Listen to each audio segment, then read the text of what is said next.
Have you ever seen this kind of camera movement and wondered how it's done? Don't worry, because I'm going to show you how I do it in this video. So, there's two different ways that you can achieve this effect, and the first is in camera, which requires you to have a zoom lens and preferably a wide angle zoom. The second way to do it, if you don't have a zoom lens, is to do the effect when you get into the editing process, but I'm gonna show you how to do both ways in this video. First off, I just want to say thank you so much for being here, supporting me through this channel. It means a lot. You guys are awesome, and if this is your first time watching me, then you might want to consider hitting that subscribe button, because that'd be appreciated. So, let's start out by doing the in-camera vertigo effect. When I do this effect, I usually use my 16 to 35mm lens, and that is because this lens allows you to go from somewhat narrow at 35mm all the way to a wide field of view when you get to the 16mm. I've also found that having a zoom lens with a wide field of view makes the effect more apparent compared to having a narrower lens like the Tamron 2875. It also helps if your lens has built-in steady shot like this lens has, but it's not crucial because you can add some stabilization to your footage when you get to the editing process. So what you gotta do to achieve the effect in camera is to have your lens zoomed in all the way to the max,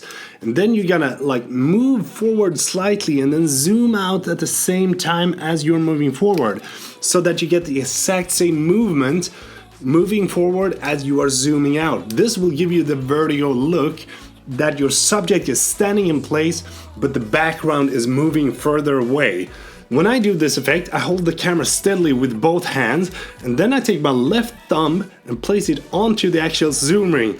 And then, as I move forward towards my subject, I only press down with my thumb and the lens is zooming out. And you might want to do it a couple of times to get it right, because the first time is really hard to time it perfectly, but do it a couple of times until you get the right shot, because you can always choose the best one when you get to the editing process. So, what if you don't have a zoom lens? Don't worry, because you can achieve this effect anyways, and the best thing is if you have a camera that can shoot 4K footage, but it does work in 1080p, so don't worry about that. And what you want to do then is make sure that your subject is in focus and in center of the frame, and then hit that record button and then move slightly towards your subject slowly while keeping the camera steady. So when you're satisfied with the footage and you feel yeah, it's all done, we got this, then we're gonna jump into Final Cut Pro and do the rest there. Alright, let's go. Okay, so in Final Cut Pro we are going to do some final adjustments to the shots that we did, both the one that we actually zoomed and the other one that we just moved in because we didn't have zoom lens. So the first thing we want to do is choose the actual best shot that we got in camera, and I think we got it in the end here.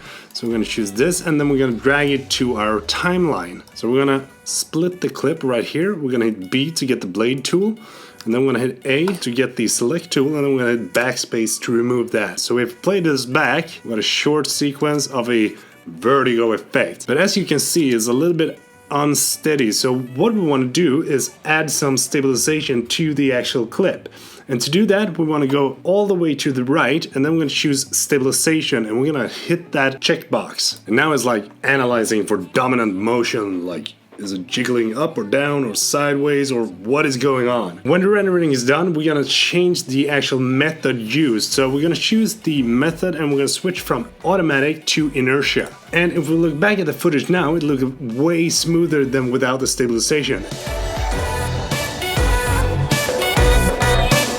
Now you're all done to include that clip into your project. So for those of you that don't have a zoom lens, let's do the adjustments here as well, and you can see what we got. If we look back through the clip, you can see that we start to move forward right here, and then we stop somewhere around here, and that is where we're going to split the clip. So we're going to choose B to get the blade tool, and then we're going to split the clip. We're going to go press A to get the select tool, and then backspace to delete the rest of the clip. So what we're going to do now is check the last frame of our clip. So we're going to go here, and then you can see that the light post is barely showing in the clip. So when we go back to the beginning, we're going to set the playhead at the beginning, we're going to mark the clip, and then we're going to go up to the transform tab, and then we're going to choose set a keyframe, and then we're going to choose scale, and we're going to drag this all the way up until it looks basically the same as our last frame of the clip. And then we want to go to the end of our clip, and then we're going to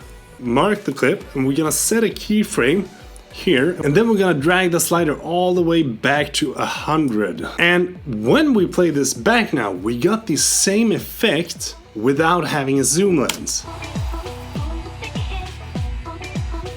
I mean, come on, how cool is that? And we can also add some stabilization to get rid of the jittery effects that we got. So we're gonna mark the stabilization and then we're gonna let it render. And when it's all done, we're gonna change the method from automatic to inertia. And when we play this back, it looks super smooth and we got a fake vertigo effect all done.